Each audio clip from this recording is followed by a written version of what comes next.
वृश्चिक राशि वाले राहुदेव का कुंभ राशि में चतुर्थ भाव में संचरण बृहस्पति का नवम पंचम योग है और शनिदेव केंद्र के मालिक होकर त्रिकोण में विराजमान है। केंद्र के मालिक कहां विराजमान है? तो त्रिकोण में। ये बहुत अद्भुत योग और राजयोग व्यवस्था बन गई। राहुदेव सदा वक्री चलते हैं। ठीक है, कुछ ऋषियों ने राहुदेव की दृष्टि को माना, कुछ ऋषियों ने नहीं माना, लेकिन मेरे 50-55 साल का ज्योतिष की यात्रा का अनुभव है कि मैंने दृष्टि को स्वीकार किया है। मेरे जो अनुभव में आया है, मैंने दृष्टि को स्वीकार किया है, क्योंकि ये छाया ग्रह है। जब इनको हम स्वीकार करते हैं तो दृष्टि को स्वीकार क्यों नहीं करेंगे? मैं दृष्टि न कर इसे छाया कहता हूं। बृहस्पति देव की 3 दृष्टियां हैं, 5वीं, 7वीं और 9वीं। ठीक इसी प्रकार राहुदेव की भी 3 दृष्टियां हैं, पंचम, सप्तम और नवम। फिर मैं कहूंगा दृष्टि नहीं कहकर मैं इन्हें छाया कहता हूं। दृष्टि की जगह छाया का प्रयोग करेंगे तो उत्तम रहेगा। राहु की जो छाया वो क्लॉकवाइज चलती है। वृश्चिक राशि वालों के लिए चतुर्थ भाव में विराजमान राहुदेव की पंचम छाया तुला राशि 12वें भाव पर रहेगी, सप्तम छाया सिंह राशि 10वें भाव पर रहेगी और नवम छाया मिथुन राशि 8वें भाव पर रहेगी। राहुदेव जिस राशि में विराजमान होते हैं उसी राशि की राशि अधिपति अनुसार फल देते हैं। वास्तव में आप धर्म की डगर पर चल रहे हैं और मानवीय नियमों का पालन कर रहे हैं। आपका व्यवहार, आपकी कार्यशैली, आपकी नीति नियम सिद्धांत उत्तम है।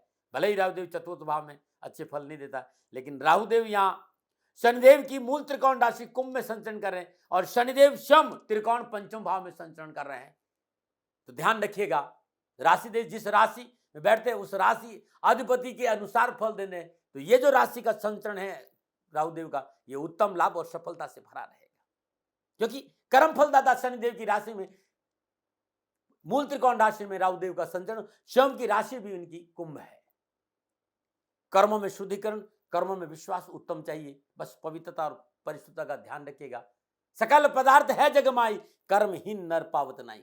कर्मों में शुद्धिकरण नहीं हुआ तो हाथ में कटोरा दे देगा, और कर्मों में शुद्धिकरण हुआ तो ये जो 18 महीना है राजा बना देगा। आर्थिक सुदृढ़ता आएगी, कारोबार के नए संबंध जुड़ेंगे और कारोबार में विस्तार का अवसर मिलेगा और नौकरी और व्यवसाय में उत्तम अवसर के साथ साथ आगे बढ़ने का मौका भी मिलेगा। लेकिन एक बात ध्यान रखिएगा, आपकी कार्यशैली की वजह से, आपके निजी स्वभाव की वजह से पारिवारिक जीवन में उठापटक और तूफान का संकेत मुझे मिल रहा है, उसमें लापरवाही। परिवार में समझौतावादी नीति नहीं अपनाई तो कष्ट सहन करना पड़ेगा। लेकिन ध्यान रखिएगा, राहुदेव और बृहस्पतिदेव का नवम पंचम में हो गए।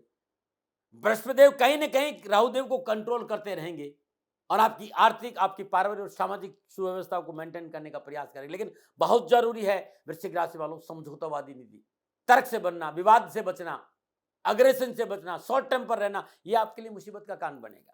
आप विदेशों में रहते हैं, आपका कारोबार है, आपका नौकरी है, आपका कामकाज है, राहुदेव का चतुर्थ भाव कुंभ राशि में संचरण करना आपके लिए उत्तम लाभ का संकेत दे रहा है।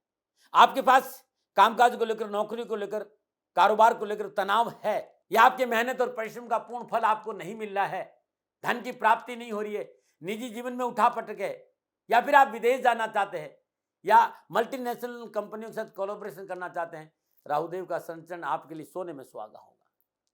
यदि आप परमानेंट वीजा चाहते हैं या ग्रीन कार्ड चाहते हैं, यहाँ राहुदेव आपको अच्छा सपोर्ट करेगा। घूमने फिरने के उत्तम अवसर मिलेंगे, लेकिन आपको लंबी यात्राओं पर जा रहे थोड़ी सी सावधानी, क्योंकि लंबी यात्राएं तो आपको करनी पड़ेगी, चाहे वो घूमने फिरने की हो, चाहे नौकरी की हो, चाहे कारोबार की। हाँ, रात यात्रा में सावधानी अपेक्षित है। रिश्तों को संभाल कर रखने की कोशिश करनी होगी। नौकरी में उच्च अधिकारियों से बना कर रखे और स्व अवलोकन जरूर करें। अपने आसपास के वातावरण ध्यान जरूर रखें। आप 100% सही है, लेकिन आपका कुलीग, आपका साथी, आपका बॉस भी सही हो सकता है। इस बात पर ध्यान दीजिएगा। इस सूत्र को अपनाना है, सफलता मिलेगी, आगे बढ़ने का मौका मिलेगा, नौकरी में अच्छे उत्तम अवसर मिलेंगे और नौकरी में कार्यस्थल पर व्यर्थ की जो राजनीतिक जोड़ तोड़ से दूर रहे तो कार्य क्षमता में वृद्धि होगी। कार्य की गुणवत्ता और कार्य की उत्तम क्वालिटी की वजह से आपका प्रमोशन हो सकता है, आपका इंक्रीमेंट हो सकता है, नई जिम्मेवारी आपको मिल सकती है।